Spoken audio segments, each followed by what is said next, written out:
দিয়ে দেব।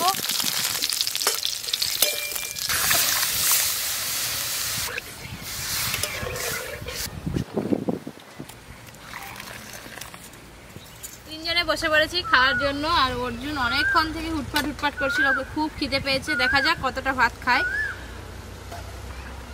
কতটা? আগে একটু কম করে দাও, অর্জুনকে বেশি করে দাও। ও মুখেই বলে খাই কতটুকু গো। পোস্ত দিয়ে আলু ভাজা অর্জুনের খুব পছন্দ। খাও আলু ভাজা পোস্ত দিয়ে।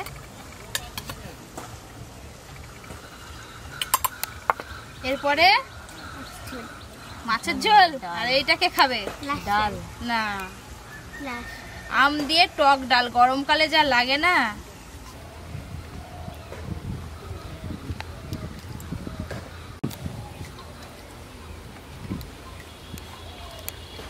অর্জুন আগেই খাওয়া শুরু করে দিয়েছে। কোথায় দেব? এইয়া ডালেই দিলে।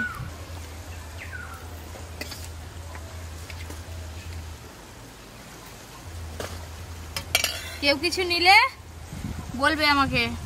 এই চিংড়ি মাছ, চিংড়ি মাছটা ভুলে আমার সব পাতে পড়ে গেছে। মাত্র দুটো চিংড়ি মাছ পেয়েছিলাম অনেক কষ্টে। আর একটা আছে কাকিমাকে দেবো, থাক। আর একটা অর্জুন খাক।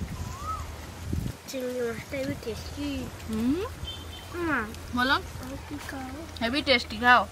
এটা কি? চিংড়ি মাছের খোসা।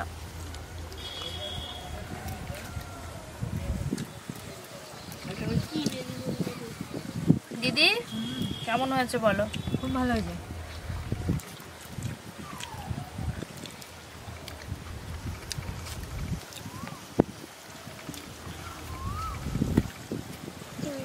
গরমকালে এরকম মেনু থাকলে দুপুরবেলা একদম জমে যাবে। মানে একদম খুব গরমকালে সত্যি আমডাল দিয়ে ভাত, আমডাল দিয়ে পুরো ভাতটা খাওয়া যায়। একটু আলু মাখা।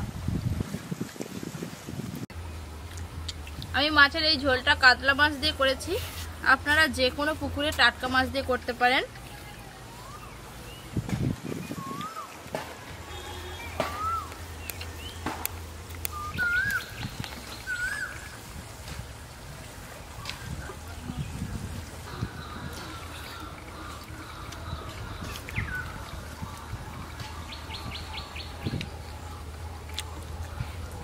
তুই ভাতটা খা, আমি মাছটা ছাড়িয়ে দিই।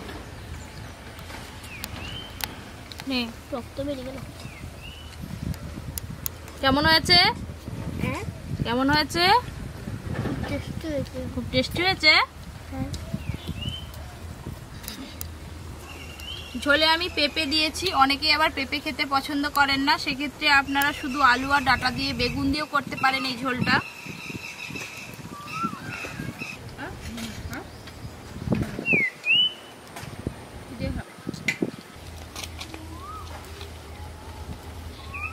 এই ঝোলটা কিন্তু গরমকালে স্বাস্থ্যের পক্ষে খুবই ভালো। পেট খারাপের কোনো রকম ভয় থাকে না। আপনারা বাচ্চাদেরকেও এরকম ভাবে ঝোল বানিয়ে দিতে পারেন।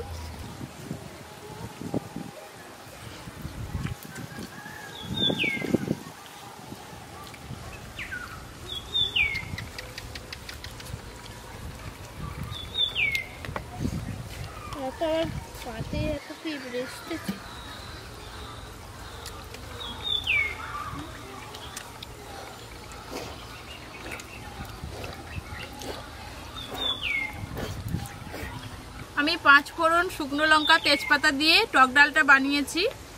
আর একরকম ভাবেও বানানো যায়, সরিষা আর রসুন বাটা দিয়ে ফোড়ন দিয়ে আর তার সঙ্গে কাঁচা লঙ্কা দিয়ে টক ডাল করা যায়, সেটাও খুব ভালো লাগে।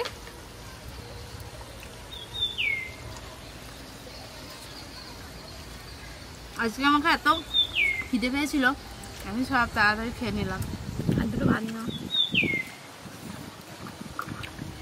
না, রেখে দাও। চিংড়ি মাছটা খেয়েছো? না। ওই তোমার পাশে চিংড়ি মাছের লেজের দিকে খোসাটা ছাড়াতে পারেনি, সেই জন্য খায়নি। আমি ছাড়িয়ে দিচ্ছি। না নিয়ে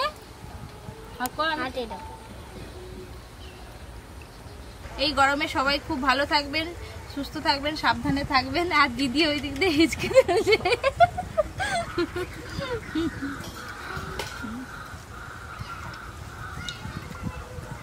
শেষকালে আমটা খাবো।